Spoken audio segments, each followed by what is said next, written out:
directora del despacho, Livia Sinaldín, la gerente general de auditoría, Lisette Prieto, la gerente general del sistema de control interno, Narki Martínez, también de parte mía, Luis Rendón, gerente de asesoría y asistencia técnica. Hoy, que estamos, por cierto, en la semana cuando la Superintendencia Nacional de Auditoría Interna está celebrando el primer año de estos cursos virtuales. Bien, en ese sentido, queremos darle las gracias a todas y a todos los participantes porque su apoyo ha sido importantísimo. Así que, bueno, también estamos agradecidos con el cuerpo de formadores de la SUNAI, nuestros profesores, que han también estado trabajando junto a nosotros en estos procesos. Así que hoy con nosotros tenemos a la especialista Mariluz Salazar, licenciada en Contaduría Pública, cuenta con estudios en Auditoría Forense y en Tecnología de la Información, especialista en moneda e instituciones financieras y auditoría interna, y es auditora interna, quise decir, de la Asociación Civil Compañía Nacional de Teatro. Nuestra especialista, Mariluz Salazar, forma parte del cuerpo de formadores, para la redundancia, de la Superintendencia Nacional de Auditoría Interna.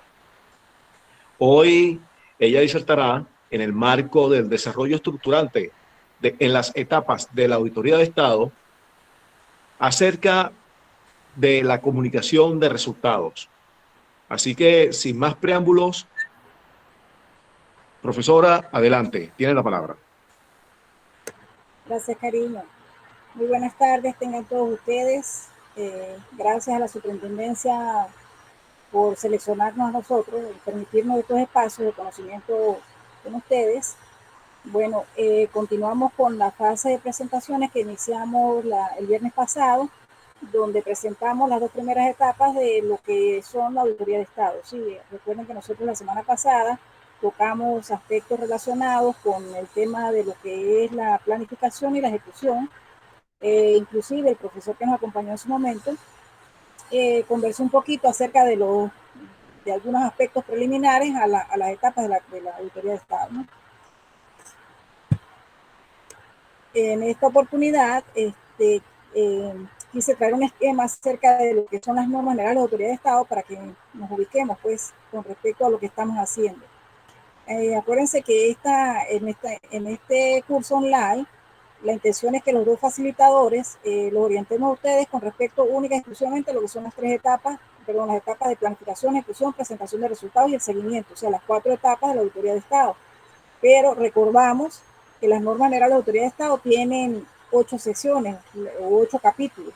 El primer capítulo relacionado con las disposiciones generales de la normativa, que habla acerca de terminología y otra serie de artículos allí que nos orientan con respecto a lo que son las normas generales de autoridad de Estado.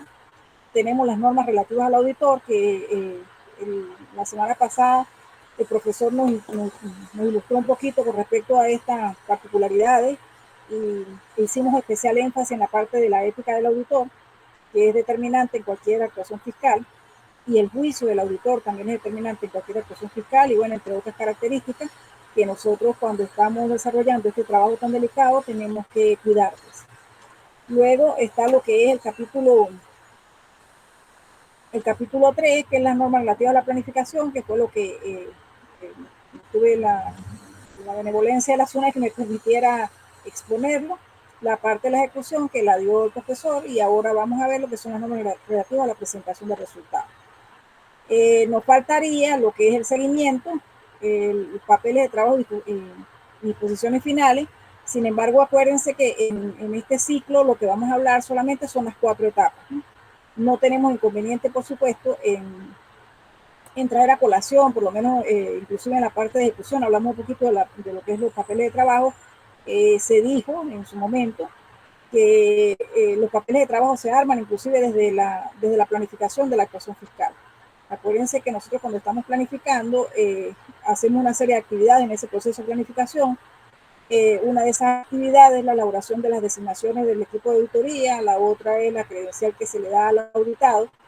Tenemos también la solicitud de requerimiento, y en la medida que vamos haciendo o que vamos elaborando papeles que nos van a servir para la actuación fiscal y solicitando información, como por ejemplo la asignación presupuestaria del órgano que estamos revisando, quién constituye la comisión de contrataciones, tiene la junta directiva, si es en caso de un ente descentralizado, ¿sabes? O sea, información que nos va a servir a nosotros en esa actuación fiscal y en futuras actuaciones fiscales. Entonces, eso ya es parte de los papeles de trabajo. Lo que ahí nos restaría es determinar en qué parte, o sea, en cuál de las estructuras, en cuál de los renglones de esos papeles de trabajo los vamos a archivar. Porque acuérdense que tenemos los papeles de trabajo que llamamos el archivo permanente, que es aquella información que nos va a servir para diferentes actuaciones fiscales, y tenemos los papeles de trabajo que se desarrollan o se estructuran en función al trabajo que estamos haciendo en la auditoría en particular donde estamos trabajando. Entonces forman parte, por ejemplo, de los papeles de trabajo del archivo permanente, el nombramiento de juntas directivas, la ejecución presupuestaria de años anteriores, o sea, información que está allí que nos va a servir para esta actuación fiscal o para futuras actuaciones fiscales. Y es actuación regularmente que no cambia con el tiempo. Modificaciones de las actas constitutivas, por ejemplo, en los entes descentralizados, ¿sabes?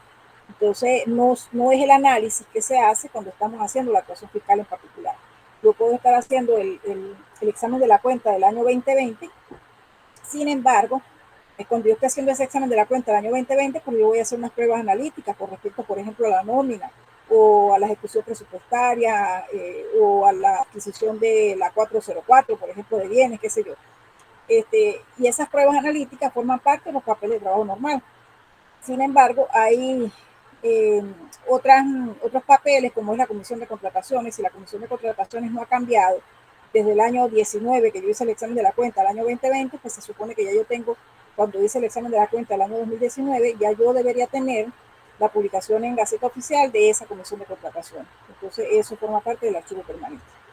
Entonces, bueno, como se dan cuenta, nosotros no tenemos purito en lo absoluto para ir comentando, indiferentemente que estemos trabajando hoy, particularmente con la fase de presentación de resultados, de ir dando luces con respecto a aquellos tópicos que no vamos a tratar directamente, pero que los manejamos, pues, que los manejamos en el día a día. Entonces, bueno, con respecto a lo que es la parte de presentación de resultados, en el capítulo 5 de las normas generales de autoridad de Estado, habla acerca de las normas relativas a esta etapa en particular, ¿sí? Y bueno, allí se desglosan los artículos del 37 al 42, siendo que el 37 habla acerca de lo que es el informe de auditoría, el 38 la comunicación de resultados preliminares, el 39 las observaciones sobre los resultados preliminares, el 40 habla del informe definitivo de auditoría, la presentación del informe y el plan de acciones correctivas. Cada uno de estos artículos los vamos a contemplar, los vamos a estar revisando en la medida que vayamos avanzando en la presentación, ¿sí?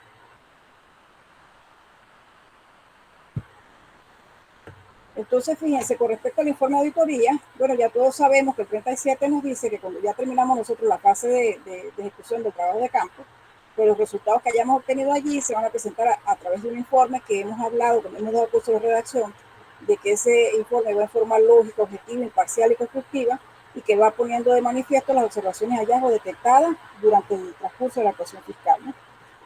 Recordamos que en otras oportunidades hemos hablado de la calidad que tenemos que tener con respecto a lo que es el informe el informe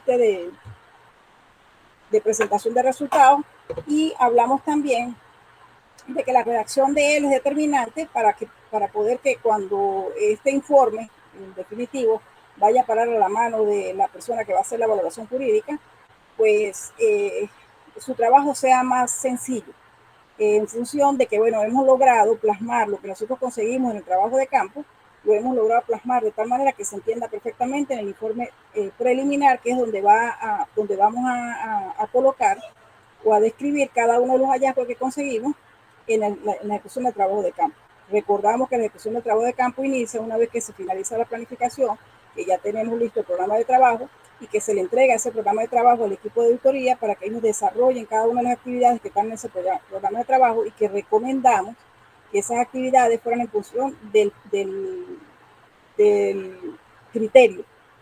O sea, que cada actividad vaya atada a un criterio, de tal manera que la persona que vaya a hacer la actuación fiscal, el auditor, busque justamente la documentación precisa o busque exactamente el procedimiento preciso con respecto a un criterio particular.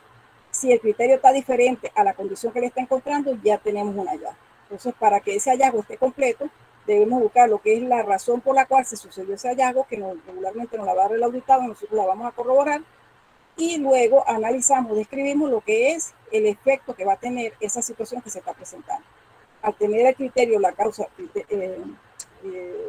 el efecto, ya tenemos los 4 elementos del hallazgo, podemos perfectamente ir haciendo la cédula de hallazgo, que esa cédula de hallazgo es la que va a alimentar este informe de auditoría, que es la presentación de resultados tipificados en el artículo 37 que estamos revisando, ¿no? Y bueno, aquí nos vamos a lo que dice el Manual de Normas y Procedimientos en materia de autoridad de Estado, emitido por la Contraloría General de la República, donde habla exactamente de la fase de presentación de resultados. Y bueno, allí decimos que al término de la auditoría se presentarán los resultados a través de un informe que debe redactarse en forma lógica, objetiva, imparcial y constructiva. Nosotros hemos hablado en repetidas oportunidades de esta forma de redacción. Más adelante hacemos un recordatorio con respecto a ello. Luego el punto 2 hace referencia a que se describirán los hechos o situaciones detectadas de tal forma que se expongan las observaciones o hallazgos de acuerdo a los objetivos planteados en la auditoría. Esto es importante con respecto a los objetivos planteados en la auditoría porque muchas veces nos trazamos un alcance, una actuación fiscal, y resulta que hay un punto que a nosotros nos parece determinante que tratamos de traerlo o de verificarlo en esa actuación que estamos haciendo, y eso no debe suceder. O sea, nosotros debemos enfocarnos en lo que establecimos en el alcance que establecimos en la planificación de la actuación fiscal.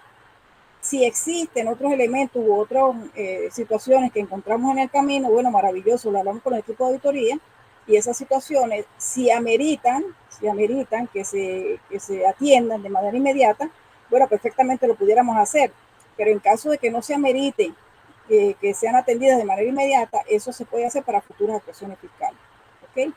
Entonces es importante que en el informe se desarrolle lo que encontramos en función a los objetivos de la planificación.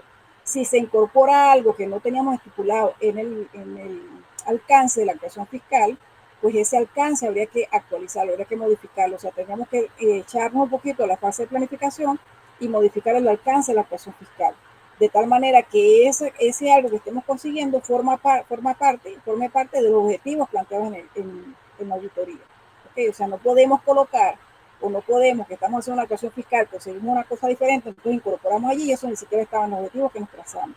Entonces tenemos que ajustar la planificación si queremos hacer ese movimiento, digamos así. Lo otro es que debe presentarse oportunamente con el objeto de que la información en él contenida sea actual, útil y valiosa, así como para que las autoridades adopten de forma inmediata las medidas correctivas. El principio de oportunidad es determinante aquí, o sea, no es recomendable que cuando uno está haciendo una actuación fiscal demoremos mucho en entregar los resultados. O sea, nosotros tenemos en el plan operativo anual una cantidad de tiempo que hemos estipulado para iniciar la actuación fiscal y para finalizar la actuación fiscal.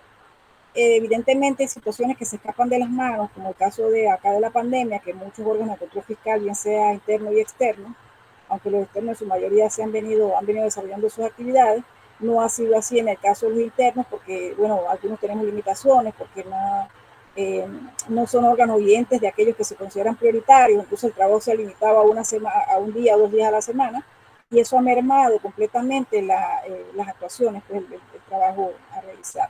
Entonces, evidentemente, la oportunidad de la ejecución de ese plan de trabajo que se estableció, por ejemplo, para hacerlo ahorita en el 2020, o inclusive en el 2020 o ahorita en el 2021, pues esa planificación se ha visto mermada y bueno, sí hay que notificarlo en el caso de los órganos de control fiscal interno, la Superintendencia Nacional de Auditoría Interna, y en el caso de la Contraloría, pues a la Contraloría General de la República, que es el máximo órgano de control fiscal.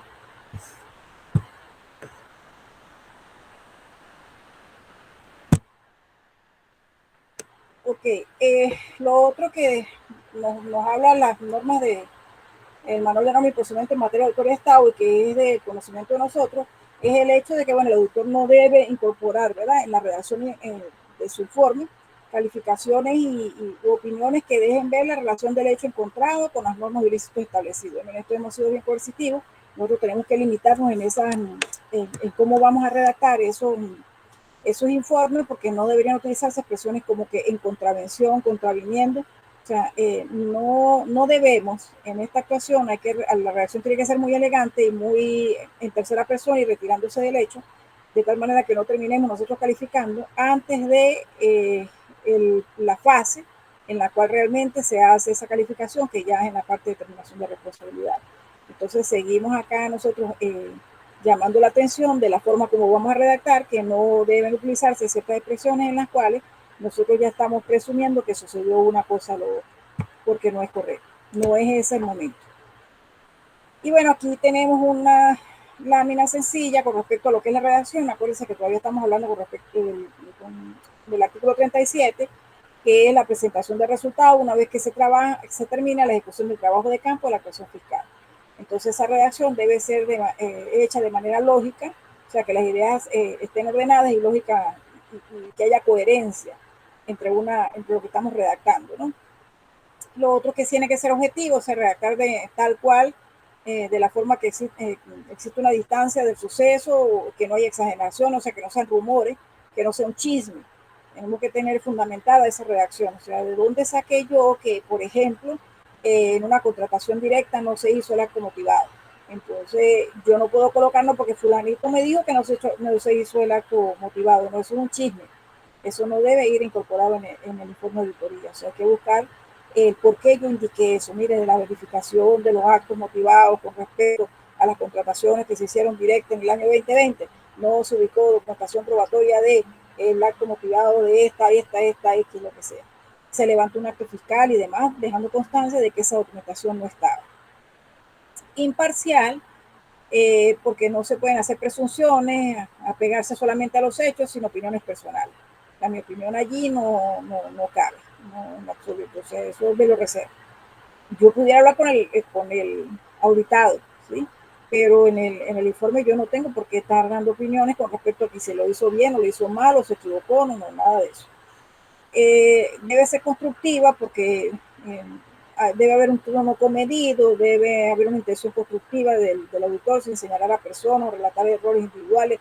O sea, no, yo he visto por ahí informes que dicen, no, porque el coordinador de recursos humanos se equivoca constantemente. No, eso no se debe decir en un informe de auditoría. O sea, hay que relatar los hechos que se están sucediendo, pero no acusar, o sea, no decir que fulanito lo hizo bien o lo hizo mal, en lo absoluto. No es esta la etapa.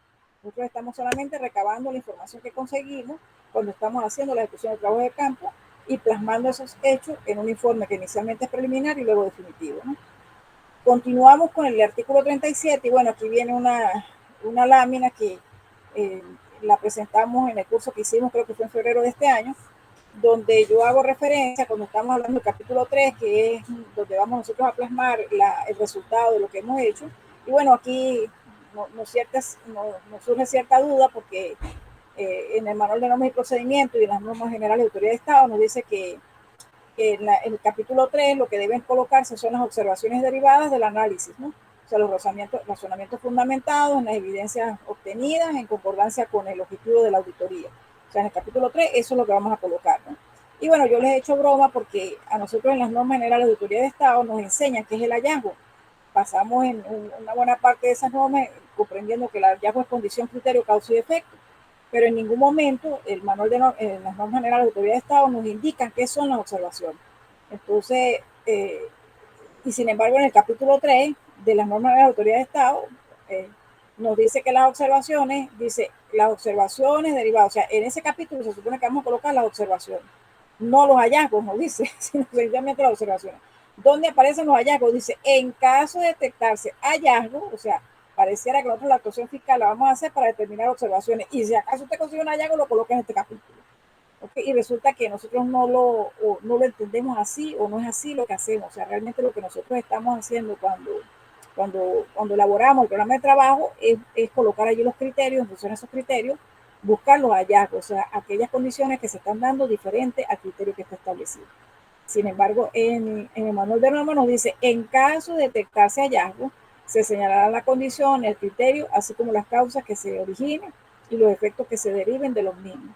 Si se determinasen situaciones favorables, estos deberán ser reconocidos destacando aspectos resaltados, observados. O sea, eh, en el capítulo 3, por lo que nos dice el manual de normas, deberían ir tanto las observaciones como las hallazgos. Pero ellos hacen especial énfasis en observaciones, pero no nos dice las normas generales de autoridad de Estado cómo vamos a redactar esas observaciones. Nos dice que las observaciones sí, que son características generales, de hecho, las situaciones encontradas en una auditoría, aspectos favorables detectados de acuerdo a los objetivos de la auditoría. O sea, parece que son cosas positivas que nosotros encontremos en la auditoría, deberían reflejarse en el capítulo 3 junto con el hallazgo. Pero insisto, en las normas generales de autoridad de Estado nos definen qué es el hallazgo, pero no nos define qué son las observaciones. Particularmente yo, cuando hago la discusión de los hallazgos, previo a la acción del capítulo 3, que es la presentación de resultados, perdón, a la fase 3, que es la presentación de resultados, entonces cuando yo hago esa discusión de los hallazgos, ¿sí? En ese momento yo le digo a la máxima autoridad o las personas que tienen esa reunión, yo inicio justamente con las observaciones. Entonces inicio con los puntos positivos para arrancar esa reunión o esa discusión de los hallazgos. Digo, mira, en este aspecto ustedes estuvieron muy bien, el manejo de la nómina, el manejo del personal es excelente y tal. O sea, para mí eso es la observación que yo les estoy haciendo en su momento. Pero yo procuro no colocar en los informes de auditoría observación. Yo lo hago así, o sea, me reúno con ellos cuando hago la discusión de los hallazgos y ahí les doy las observaciones. Porque en el informe yo lo que redacto son hallazgos, o sea, condiciones que están diferentes al criterio que es el deber ser. ¿Por qué? Porque a nosotros lo que nos interesa es que ellos esos hallazgos los subsanen. Cuando nosotros recomendamos que ellos acaten esa recomendación y que subsanen esos hallazgos. ¿Para qué? Bueno, para evitar el efecto de esos hallazgos, el efecto que van a tener si no se hacen las cosas como el deber ser. Entonces, aquí la descripción de lo que es el hallazgo y son las observaciones. El hallazgo está definido en las normas generales de autoridad de Estado, las observaciones están definidas en el manual de normas y procedimientos en materia de autoridad de Estado. ¿Okay? Y bueno, aquí recordamos un poquito de la cohesión y la coherencia que hemos hablado en otras oportunidades, que habla acerca de los procedimientos lingüísticos, que son la NAFOR, la catáfora, la ELIPS y la DAISY, que son aquellos procedimientos que nos permiten a nosotros presentar un texto de una manera acorde, pues, que haga que el lector visualice mejor lo que nosotros estamos tratando de presentar, ¿verdad? Y aquí nosotros hacemos un ejemplo de lo que es la anáfora, o uno de esos procedimientos lingüísticos.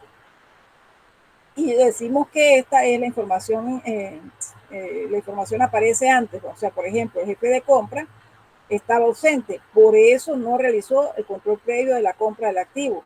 La anáfora, eso o sea, nosotros sustituimos al jefe de compras por eso, ¿ok? La anáfora, eso se refiere a algo que se mencionó en la primera parte de la frase, o sea, estaba ausente. La misma frase sin anáfora sería: el jefe de compras no realizó el control preceptivo porque estaba ausente. ¿Quién estaba ausente? El jefe de compras. Sin embargo, aquí nosotros decimos: el jefe de compra estaba ausente, por eso no se realizó el control preceptivo. O sea, sustituimos por eso con el que o sea, como no estaba ausente, pues no presenció el control preceptivo. En el caso de la catáfora, la información aparece después. Por ejemplo, como producto de la verificación de 30 expedientes de personal en la contratación del talento humano, se determinó que en 9 casos no se ubicó la documentación probatoria del pago de 3 beneficios laborales. Y se dice cuáles son los 3 beneficios laborales: la primera profesionalización, la de transporte y la de nacimiento del hijo. Entonces, la catáfora son esos 3 beneficios. O sea, nos estamos anticipando a lo que vamos a decir más adelante, ¿sí? Y se refiere a una información que aparece después, o sea, cada una de esas primas. Fíjense que inclusive la parte de prima, nosotros podemos suprimir, lo que hemos hablado en otra oportunidad. Sencillamente podemos decir la prima de profesionalización, de transporte y por nacimiento de hijo. Entonces ya estamos sustituyendo, ya estamos eliminando una palabra repetida que no tiene sentido porque ya la hemos mencionado, ¿sí? Lo importante con estos procedimientos lingüísticos es que el sujeto o el objeto que estamos sustituyendo no esté tan lejos de la sustitución, para que no nos perdamos en el texto. Ese es digamos así, el truquito para usar estos procedimientos lingüísticos. La elipsis, que consiste en la omisión o supresión de parte del contenido de una oración, el cual, si bien resulta necesario gramaticalmente, se encuentra implícito en el contexto, que es lo que hablábamos anteriormente de las primas. O sea, yo no tengo que decir la prima de profesionalización, la prima de transporte, la prima de tal. Nombro una sola vez la prima y digo transporte, profesionalización y prima y por nacimiento de hijo. Inclusive, si son muchas repetidas, en la última que yo voy a nombrar, vuelvo a colocar la palabra prima, como para que recordarle al lector de qué estábamos conversando, ¿no? El ejemplo con respecto a la elipsis es, no se ubicó la documentación probatoria del pago de 3 beneficios laborales. Se lo estoy colocando prima de profesional, o sea, se emite la palabra prima, es el ejemplo que le estoy colocando aquí. Y la deisis, que son palabras que hacen referencia al contexto mediante pronombres y adverbios, que indican sus referenciales reales en cuanto a personas, tiempo o espacio. Por ejemplo, la comisión levantó el acta respectiva en fecha 31/2021 en presencia de los suscriptores allá en el sitio indicado. O sea, ya se había nombrado ese sitio, ya están los suscriptores y el allá es el sitio donde se nombró en el acta, ¿sí? Y bueno, tenemos una ayuda que siempre nosotros utilizamos y que yo recomiendo que cada una de los elementos del hallazgo, o sea, la condición, criterio, causa y efecto, vayan unidos con esta guía que le estoy colocando aquí de conectores. Los conectores son determinantes con la redacción del hallazgo.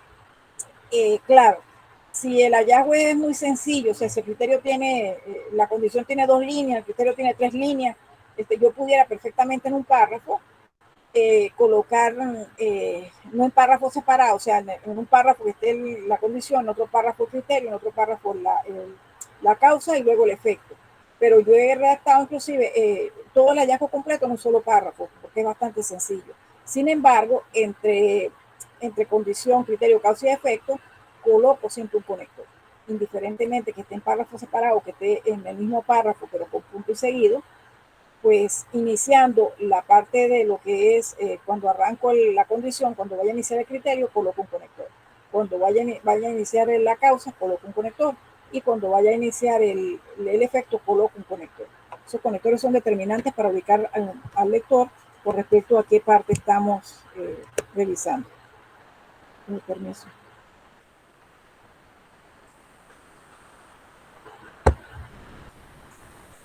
Y bueno, hablamos de la calidad de la redacción. Y hemos informado que esta redacción debe realizarse en tercera persona con estilo descriptivo narrativo. El descriptivo es cuando la idea es expresada, se refleja en un proceso de secuencia de actividades, y el narrativo, cuando la idea expresada se refiere a hechos sucedidos que deben generarse o narrarse en secuencia para lograr la transmisión de ideas, ¿no? Yo particularmente asocio mucho la redacción descriptiva con cuando estamos trabajando cuando estamos redactando el hallazgo. Yo lo relaciono mucho con el tipo de descripción descriptiva. Y cuando estamos haciendo la potestad, bueno, la valoración jurídica del informe definitivo, yo lo relaciono bastante con la parte narrativa, igualmente la potestad investigativa, ¿okay? Porque hay que narrar los hechos en secuencia para que se vaya diciendo, inclusive cuando estamos haciendo la redacción de una comunicación que nos va a servir a nosotros como fundamento para iniciar un procedimiento de multa, también utilizamos un estilo narrativo, o sea, nosotros vamos narrando los hechos de poco a poco hasta llegar y decirle al lector, mira, la razón por la cual yo estoy terminando un procedimiento de multa porque se sucedió esto, hasta que, bueno, mira, no tengo alternativa. Entonces es importante que tengamos presente en qué ámbito estamos trabajando para utilizar bien sea la descripción, una narración descriptiva o una narración no descriptiva, sino narrar, o sea, explicar qué es lo que está pasando. Con respecto a la redacción de tipo argumentativa, esto es fabuloso en la parte cuando estamos hablando, cuando se le entrega el informe al auditado para que se descargue. Cuando el auditado se descarga, él debe utilizar un descargo, debe redactar en forma argumentativa. Mire, eso que la comisión dijo no es así por esto, y explica, ¿okay?, de lo que está sucediendo. De similar forma, cuando ya el descargo del auditado le llega al equipo de auditoría y se va a verificar que ese descargo del auditado, si logra desvirtuar o no el hallazgo que yo he presentado, si yo, ese descargo que me dio el auditado no logra desvirtuar mi hallazgo, cuando yo redacte, al auditado diciéndole, mira, está muy bien lo que tú me presentaste con respecto a tu descargo, sin embargo, ese descargo no desvirtúa el hallazgo presentado por esto, por esto, por esto, e igualmente argumento el porqué, la razón por la cual yo estoy desestimando ese descargo que hizo el auditado. ¿Okay? De similar forma, si lo que el auditado me dio es tan contundente, ¿sí?, que desvirtúa el hallazgo que yo hice, cuando yo le vaya a dar la razón al auditado, igualmente tengo que argumentar, mire, usted tiene razón por esto, por esto, por esto. O sea, siempre uno debe procurar responderle al el descargo del auditado con argumentos. Siempre debe ser así. Igualmente se utiliza la redacción de tipo argumentativa cuando nosotros remitimos el informe definitivo y el auditado decide introducir un recurso de reconsideración de la recomendación y plantea una recomendación. Mire, esa recomendación que usted me dio no me parece por esto, por esto, por esto. Él debe argumentarme el por qué él está introduciendo ese recurso y por qué él quiere que sustituya una recomendación que yo como órgano de control fiscal emití. ¿Sí? Cuando yo le responda a ese auditado, ¿sí?, si voy a aceptar, o sea, si se va a incorporar esa recomendación que él propuso, o si va a sustituir la que yo tenía, cuando yo le responda, bueno, sí, mira, se va a sustituir por esto, por esto, por esto. Pero si le voy a decir, no, mire, no se va a sustituir, la recomendación que yo hice queda idéntica, tengo que argumentarle también por eso. O sea, esos son los momentos en los cuales, en mi criterio, usted debe utilizar una redacción de tipo argumentativo. Luego, el artículo 38, comunicación de los resultados preliminares. Efectivamente, esto es una comunicación, o sea, depende de donde estés trabajando. Si estás haciendo una actuación fiscal y es internamente, pues regularmente se utiliza un memorándum. Los órganos vigentes de la administración pública tienen en su normativa sublegal procedimientos con respecto a cómo debe ser ese memorándum, que si tiene un número, que la fecha va a ir así, que el número va a tener esta composición, que va a tener un código, la forma de redactar. O sea, hay una serie de caracteres que si el encabezado o el pie de página, ¿sí? Entonces deben tomarse esas cualidades o esas instrucciones que hay en ese órgano ente de la administración pública en la cual está funcionando el órgano de control fiscal, para que esa comunicación de resultados, ¿verdad?, pues tenga esas características, ¿no? Y lo que nos dice el artículo 38 es que los resultados preliminares se informarán al órgano ente evaluado a fin de que éste verifique las observaciones y hallazgos de la auditoría y formule los alegatos que tiene pertinentes de ser el caso. O sea, yo le estoy remitiendo el informe preliminar al auditado y le digo, mire, señor auditado, aquí está el informe preliminar. Revise eso y descargue. Yo le voy a dar un periodo de 10 días, que es lo que me establece el manual de normas y procedimientos en materia de auditoría de Estado, pero acuérdense que en la ley orgánica de procedimiento administrativo establece el término de la distancia.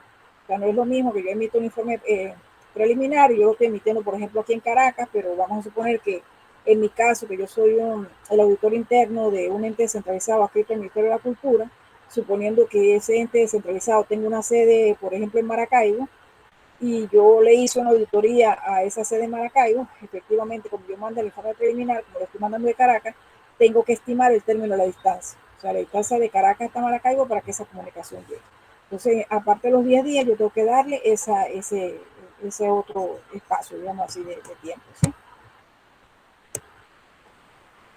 Y bueno, acá hay un párrafo que puede servir como modelo. Acuérdense que siempre, cuando hemos dado estos cursos de redacción de auditoría, y la vez pasada, que bueno, yo fui bastante osada porque nosotros hacemos el ciclo de preguntas para que ustedes nos pregunten ahí lo que ustedes quieran. O sea, nosotros podemos ayudarles en lo que ustedes, mira, hasta la duda más que ustedes consideren más tonta, que la planteen allí, eso, bueno, alborota todo el público, y entonces la gente tenía la duda y sigue preguntando.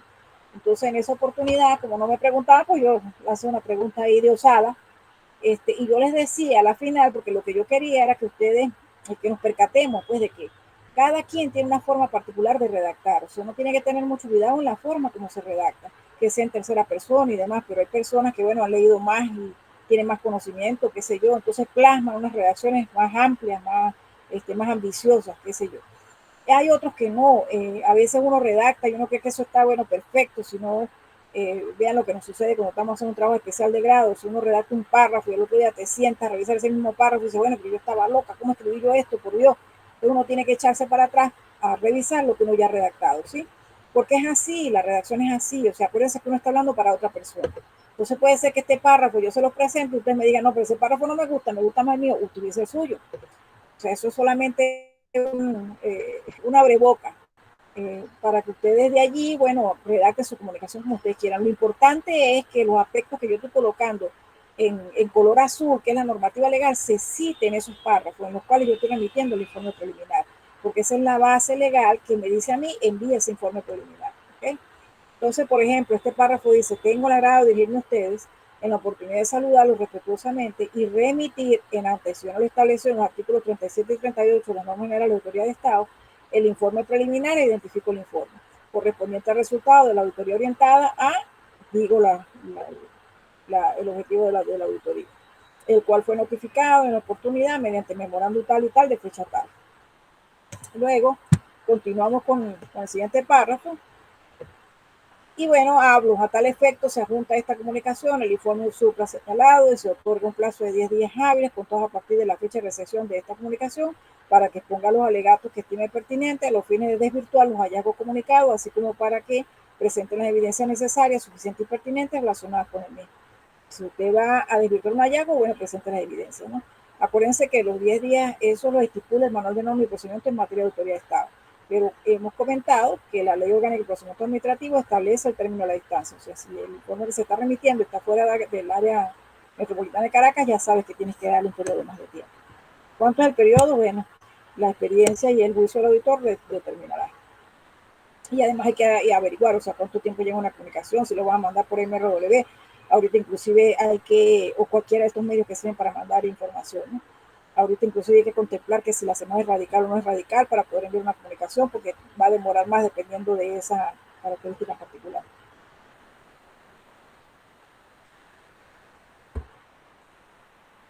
Y bueno, aquí tenemos el órgano ente evaluado, formula los alegatos. O sea, yo mandé el informe preliminar y yo le pedí al auditado que, bueno, que me ilustre, que me diga si esos hallazgos que yo conseguí allí, él está de acuerdo o no está de acuerdo. Vamos a suponer que este señor no formula ningún alegato, sencillamente yo puedo de inmediato emitir el informe definitivo, que ese informe definitivo va a ser idéntico al preliminar. Por supuesto que al final de cada hallazgo hay que colocar un parrafito en el cual se diga mediante comunicación de fecha tal se le remitió al auditado la comunicación, el informe preliminar para que él hiciera su respectivo descargo, habiendo transcurrido los 10 días establecidos por la normativa sublegal y sin haberse recibido el fulano descargo, pues sencillamente el órgano de control fiscal ratifica en todo y cada una de las partes el hallazgo detectado. Y listo, se saca el informe definitivo. En caso que el órgano evaluado sí formula los alegatos, ok, entonces hay que ver, él formuló los alegatos sobre los resultados preliminares, chévere, maravilloso, y además de eso presentó evidencias vinculadas con los resultados preliminares, o sea, mire, yo alegué que eso no era así, presenté los argumentos, ¿sí? Bueno, el órgano de control fiscal valora eso, ratifica o desvirtúa el hallazgo detectado en función a los descargos que ha tenido, que lo dijimos cómo lo íbamos a hacer, con una redacción argumentativa, y de inmediato tiene que sacar el informe definitivo. No establece las normas generales de autoridad de Estado ni el manual de normas y procedimiento en materia de autoridad de Estado el tiempo que vamos a invertir desde que se reciben los alegatos hasta que salga el informe definitivo. O sea, nos dice, mira, tú tienes que analizar esos alegatos en un día, 2 días, 3 días. Usted puede durar un año revisando esos alegatos. Pero entonces allí viene el principio de oportunidad. O sea, no se justifica que usted vaya a durar un año revisando los alegatos del auditado para sacar el informe definitivo. Eso tiene que ser de inmediato. Además que usted tiene que ceñirse por lo que estableció en el plan de trabajo. Si en el plan de trabajo usted dijo que tenía que sacar ese informe definitivo en 6 meses, por ejemplo, y a usted le entregaron los alegatos faltándole 4 días para que se vencieran 6 meses, pues usted tiene que sacar el informe definitivo para que esté dentro del plan de trabajo que usted tiene establecido.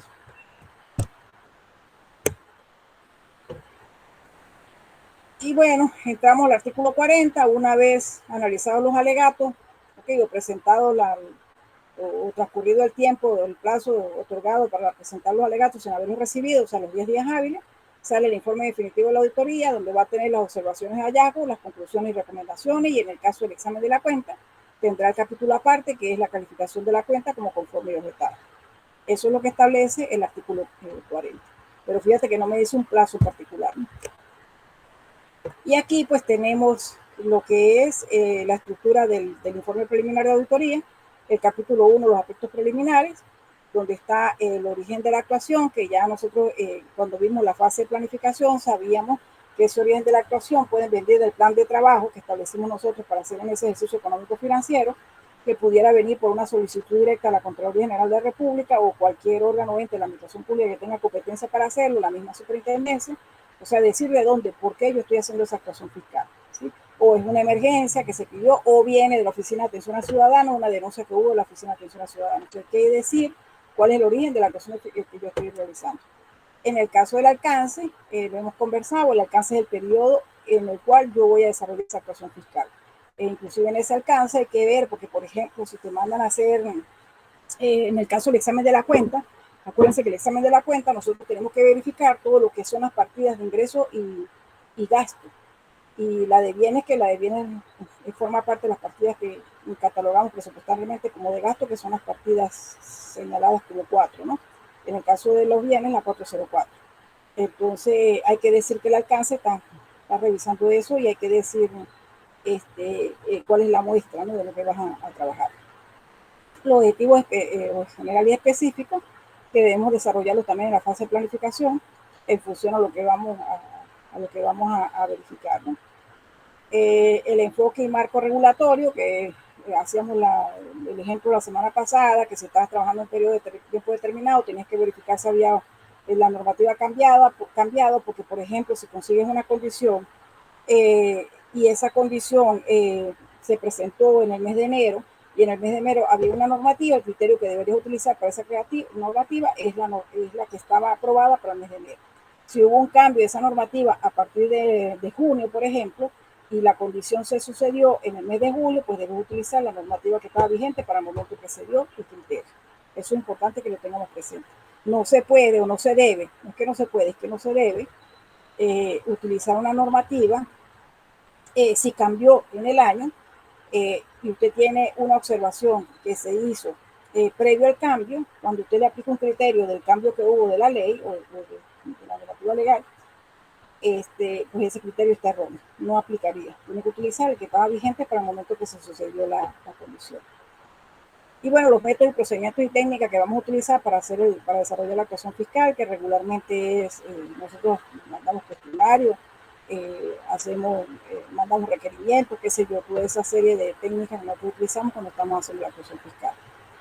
Luego viene el capítulo 2, que es las características generales del ente evaluado, viene la identificación y naturaleza jurídica del órgano ente. Allí no tenemos que hacer una descripción, narración, una redacción narrativa, porque no es un cuento que vamos a echar allí, una cosa bien sencilla, una descripción sencilla de lo que es el ente, porque ya esa información el ente la conoce, el que va a revisar el informe la conoce.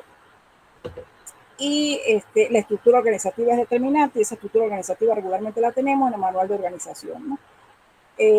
La base legal y sublegal que fundamenta la constitución del órgano ente también es importante, porque ya de este capítulo 2 nosotros vamos a saber dónde estamos trabajando, si estamos trabajando en un ente, un órgano o un desconcentrado, porque tenemos que ver qué criterio vamos a utilizar en caso de que estemos trabajando con cualquiera de ellos. Acuérdense que el reglamento número 1, o el reglamento de la Ley Orgánica de Administración Financiera del Sector Público, él va colocando los artículos, los criterios en función a si estás trabajando con órganos entes de la administración pública.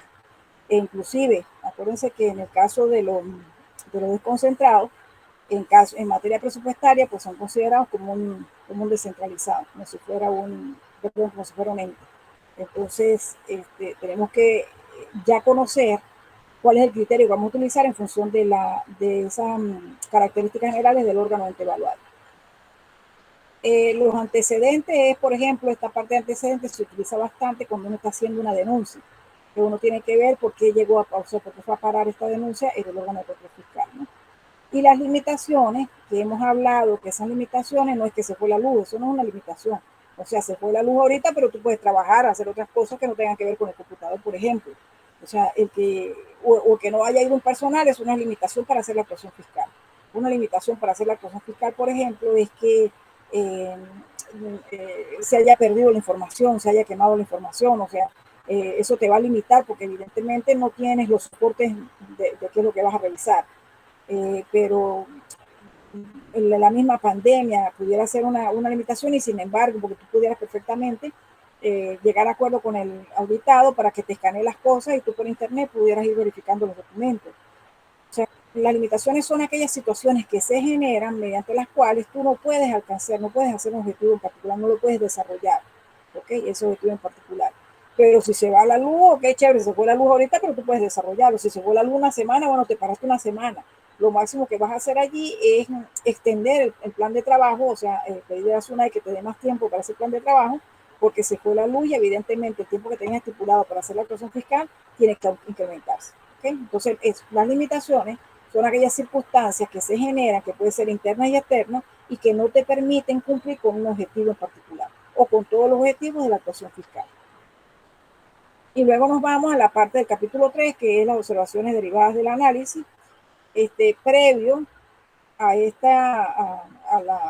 a sacar el informe preliminar, acuérdense que se ha hecho la discusión de los hallazgos, y yo recomiendo que al iniciar este capítulo 3, lo primero que debe colocarse es un parrafito donde se dice que se cumplió con el artículo 36 de las normas generales de autoridad de Estado, que es que se hizo la discusión de los hallazgos. En la siguiente lámina vamos a ver una redacción más o menos de lo que puede ir en ese parrafito, ¿no? Y bueno, ya sabemos que aquí van a ir los objetivos, los hallazgos detectados en función a los objetivos. El objetivo específico 1, hallazgos detectados. Objetivo específico 2, hallazgos detectados, y así sucesivamente, que lleven un orden, ¿no? Aquí tendemos a complicarnos un poquito porque regularmente nos confundimos con lo que son los hallazgos de verificación de cuyo criterio o cuyo situación que se presentó son desviaciones de control interno. O sea, todos los hallazgos, por supuesto que son desviaciones de control interno, ¿no? Pero hay unos específicos con respecto, por ejemplo, a que faltó una firma o que le faltó un sello, o sea, una cosa, primero que se pueden subsanar en principio, ¿no? Y lo otro es que se suceden en varios objetivos específicos. Usted está revisando un objetivo específico que tiene que ver con nómina, otro objetivo específico que tiene que ver con materia presupuestaria, con contrataciones públicas, por ejemplo, y otro objetivo específico que tiene que verificar, por ejemplo, el sistema de control interno, que están siguiendo, y si tienen manual y todo lo demás. Entonces, a veces nos confundimos porque colocamos hallazgos de fallas de control interno, tanto en el objetivo específico 1, en el 2 y en el 3.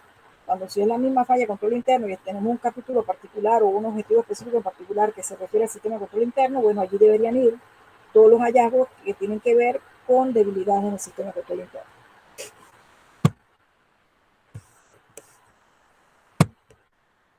Y este es el parrafito que yo les sugiero, con todo respeto, que lo coloquen en la discusión de las observaciones de hallazgos, ¿no? De conformidad con lo establecido en el artículo 36 de la norma general de autoridad de Estado, se dio a conocer al órgano, ente, lo que sea, los resultados de la auditoría identificada con identificó la auditoría, plasmados en el presente informe. Esto es en el caso que estemos sacando el informe definitivo, ¿no? El informe definitivo, las circunstancias señaladas, se dejó constancia en acta fiscal número tal, o sea, en el momento que se haga la discusión de los hallazgos, usted puede levantar una acta fiscal o una minuta o cualquier documentación que le sirva a usted de soporte de que usted realmente hizo esa discusión de los hallazgos, o sea, que usted no desestimó. Discúlpeme que le di aquí volumen a la otra presentación. Y bueno, tenemos luego lo que es la remisión del informe definitivo.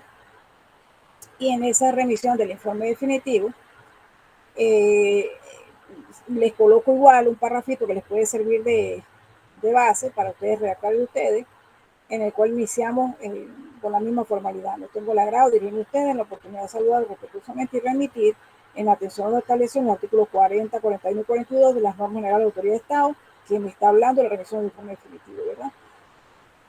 El informe definitivo lo identifico, contemplando los resultados obtenidos en la actuación fiscal practicada por la unidad de autoridad interna, el cual se orientó, y digo la orientación, y igualmente digo que esa auditoría fue notificada mediante comunicación o memorándum de fecha tal, o sea, cuando se hizo la acreditación del órgano para hacer la actuación fiscal. Entonces es importante que en este primer párrafo de una vez se enumere o se indique por qué estamos remitiendo esa comunicación. Luego, en el siguiente párrafo, hacemos mención del citado informe contiene una serie de hallazgos, conclusiones y recomendaciones a ser considerables por el órgano ente en la elaboración del plan de acciones correctivas. O sea, lo que te estamos mandando nosotros aquí, usted tiene que evaluarlo porque eso es lo que usted debe incorporar en el plan de acciones correctivas, el cual deberá remitir a la unidad de autoridad interna en un lapso que no excederá de 30 días hábiles contados a partir de la recepción de la presente comunicación, en el entendido de que una vez transcurrido el referido plazo, se procederá a realizar una auditoría de seguimiento orientada a evaluar la ejecución de las mencionadas acciones correctivas en aras de constatar su cumplimiento. Acuérdense que el seguimiento usted lo va a hacer en función a ese plan de acciones correctivas.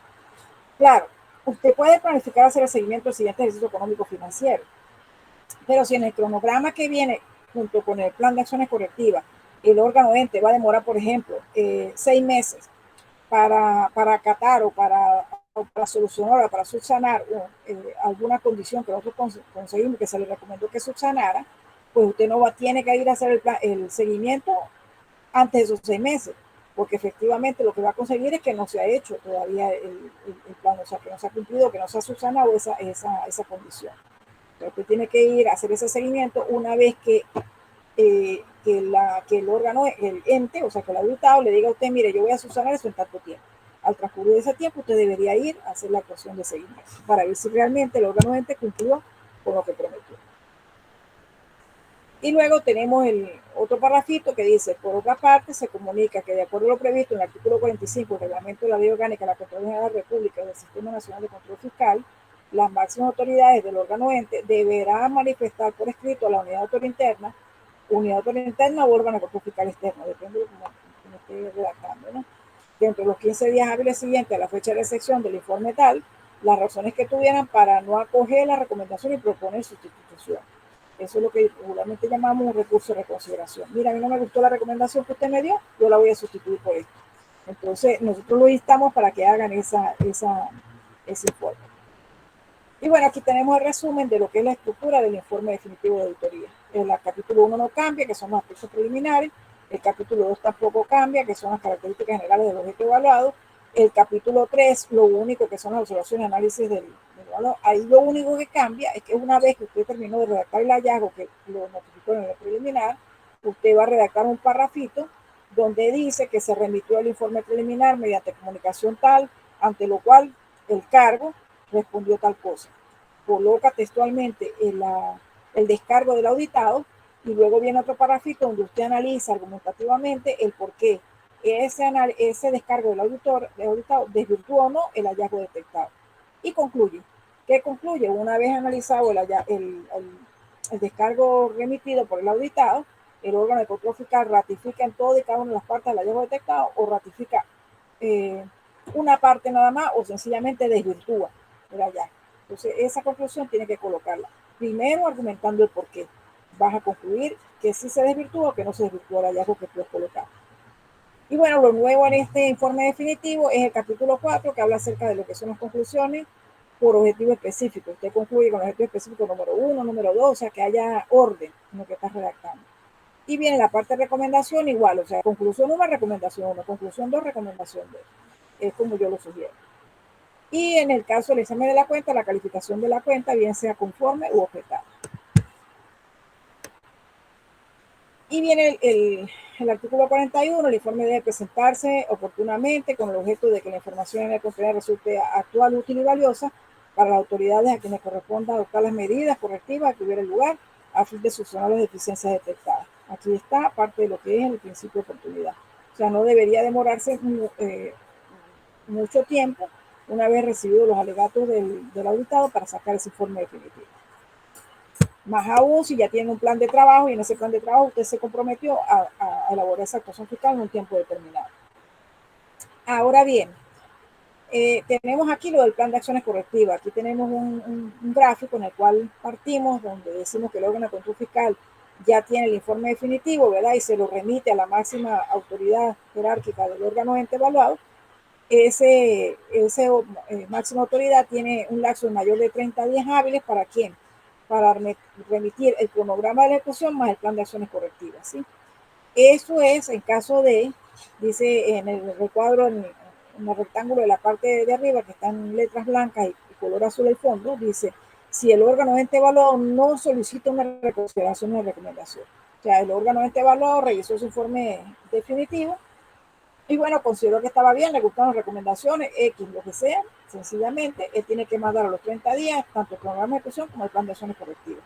¿A quién? Al órgano de control fiscal, para que el órgano de control fiscal se planifique para realizar el seguimiento en función de ese cronograma de ejecución de la recomendación que nosotros hicimos.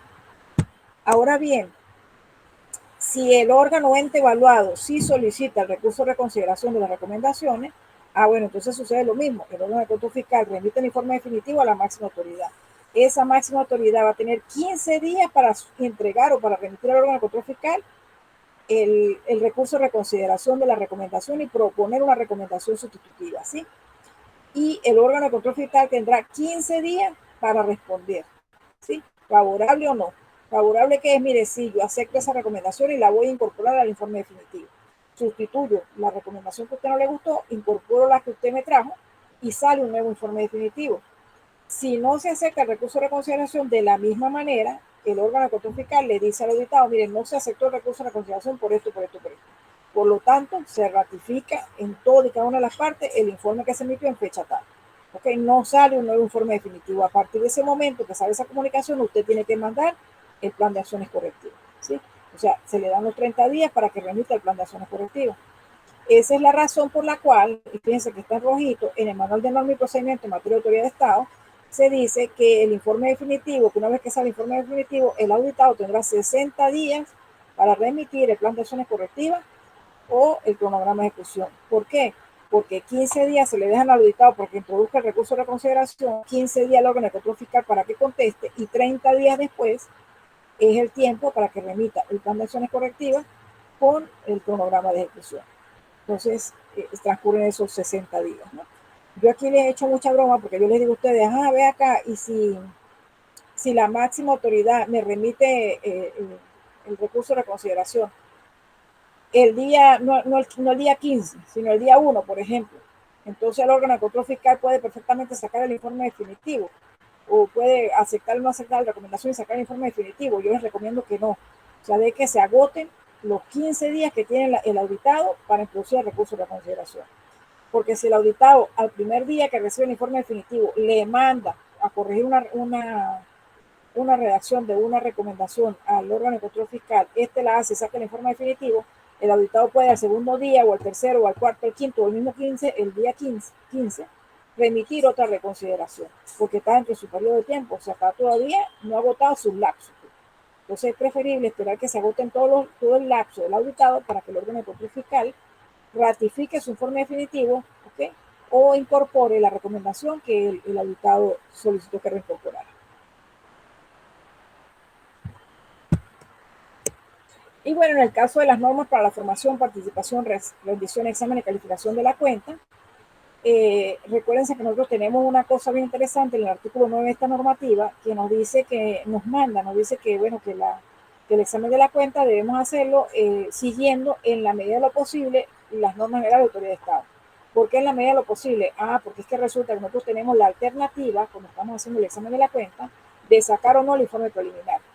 ¿Quién nos determina que saquemos o no el informe preliminar? Bueno, acá en este gráfico donde dice inicio, dice existen elementos que pudieran dar lugar a la objeción según el artículo 30 de la misma esta normativa de las normas para la formación y participación. Entonces, ese artículo 30 me dice a mí, mira, ven acá, cuando tú termines el trabajo, la ejecución del trabajo de campo, haz como una pequeña valoración allí con el equipo de auditoría y el abogado para ver si existen o si pudieran haber elementos que pudieran dar lugar a la objeción. De existir esos elementos, usted tiene que mandar un informe preliminar, ¿okay? Para que el auditado se descargue.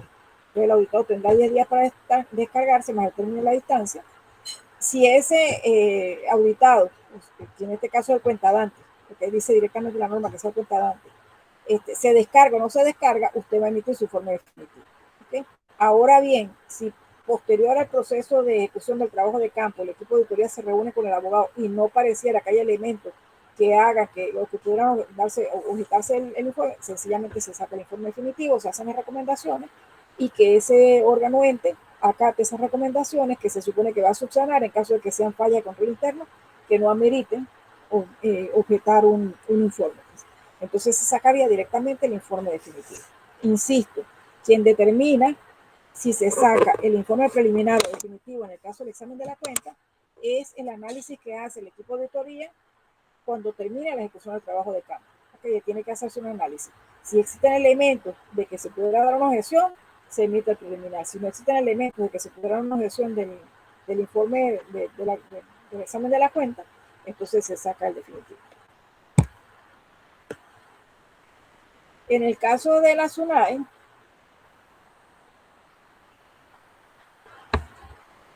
y solo cuando estamos hablando de la verificación de acta de entrega, acuérdense que nosotros hemos hablado, lo dijimos en la planificación, que dependiendo de donde usted está, si usted está en una Contraloría Municipal, existe un instructivo que te dice que la verificación de acta de entrega de una oficina de Hacienda tiene que hacerse, o sea, es considerada como una auditoría. En el caso de la SUNAI no, en el caso de la SUNAI lo demostramos la semana pasada, que la SUNAI a los órganos de control fiscal interno nos orienta que las verificaciones de acta de entrega son otras actividades, o sea, no son una auditoría.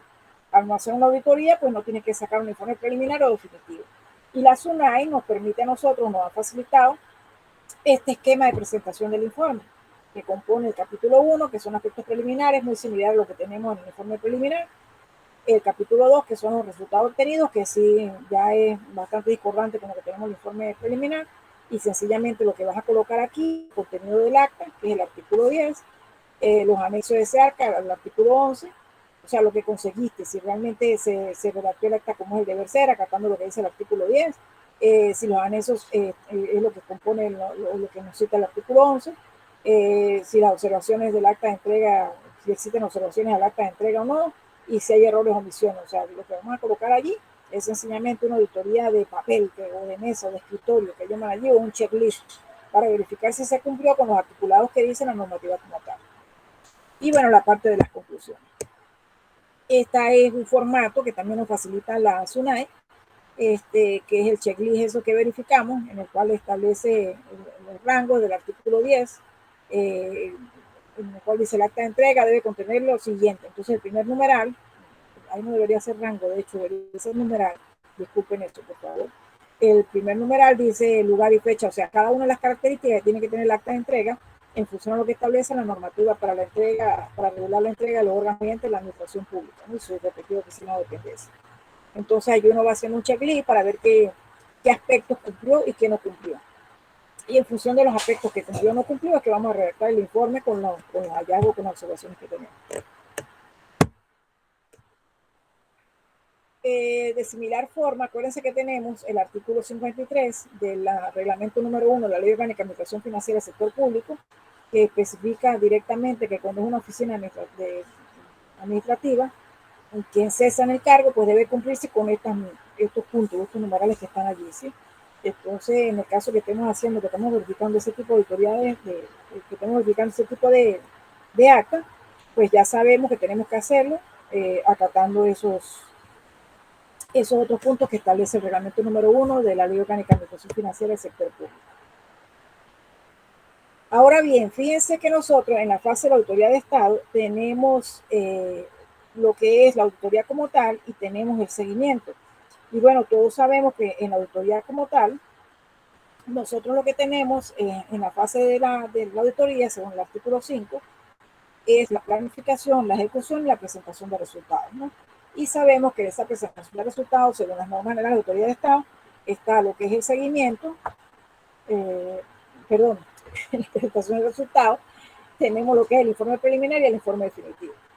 Y bueno, entre la auditoría está el plan de acciones, entre la auditoría y el seguimiento está el plan de acciones correctivas. Si se recibe el plan de acciones correctivas, nosotros podemos hacer el seguimiento. Si no se recibe el plan de acciones correctivas, mire, o sea, no tenemos lo principal para hacer el seguimiento, que es cómo va a subsanar el auditado las condiciones que nosotros relatamos y que recomendamos que corrigiera. Claro, yo pudiera irme a hacer un seguimiento, porque es que si no hago el seguimiento me cae la Contraloría General de la República con aquellas graves irregularidades que yo no debo cometer, porque entonces me van a intervenir la unidad interna. Entonces, allí tendría yo que hacer un seguimiento si no me mandan el plan de acciones correctivas, ¿no? Eso no me perturba en lo absoluto a mí como auditor, porque yo puedo perfectamente hacer ese seguimiento, pues indiferentemente que me manden el plan de acciones correctivas, evidentemente voy a ir un poco cruzada de brazos porque la administración activa no hay como ese compromiso de que él va a subsanar las recomendaciones que yo le hice, ¿no?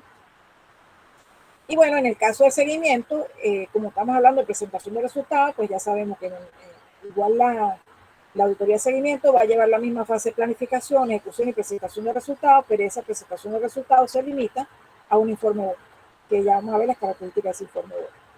Y en el caso de la auditoría normal, común y corriente, está el informe preliminar y el informe definitivo. Teniendo en consideración que si estamos hablando del examen de la cuenta, pudiera no haber el preliminar, sino directamente el informe definitivo. Y esta es la estructura de ese informe único de seguimiento, ¿verdad? El capítulo 1, que son aspectos preliminares, que es bastante parecido a lo que hemos trabajado con el informe preliminar de las normas generales de autoridad de Estado, ¿no? El capítulo 2, que es el estado de implementación de las acciones correctivas, entonces las recomendaciones ejecutadas, las recomendaciones parcialmente ejecutadas y las recomendaciones no ejecutadas. Aquí tenemos que tener cuidado por lo que les decía, que no se justifica que ustedes vayan a hacer un seguimiento cuando el auditado está en proceso de subsanar esas recomendaciones, porque efectivamente si ustedes van en ese momento van a conseguir que todas las recomendaciones están parcialmente ejecutadas. Entonces es extraño, o sea, no debería ir a hacer la actuación fiscal porque se supone que no han terminado el trabajo, o sea, voy a hacer la auditoría cuando ya han terminado el trabajo, o control posterior. Y en el capítulo 3, que son las consideraciones finales, conclusiones, incumplimiento justificado e incumplimiento injustificado. Y aquí siempre la gente pregunta, ¿qué hago con incumplimiento injustificado? Bueno, póngase los pantalones, o póngase la falda, amárrese la falda. Porque si usted tiene un incumplimiento injustificado, el deber ser es que usted se vaya a un procedimiento de protesta investigativa, perdón, de determinación de responsabilidades directamente. Es un procedimiento de multa.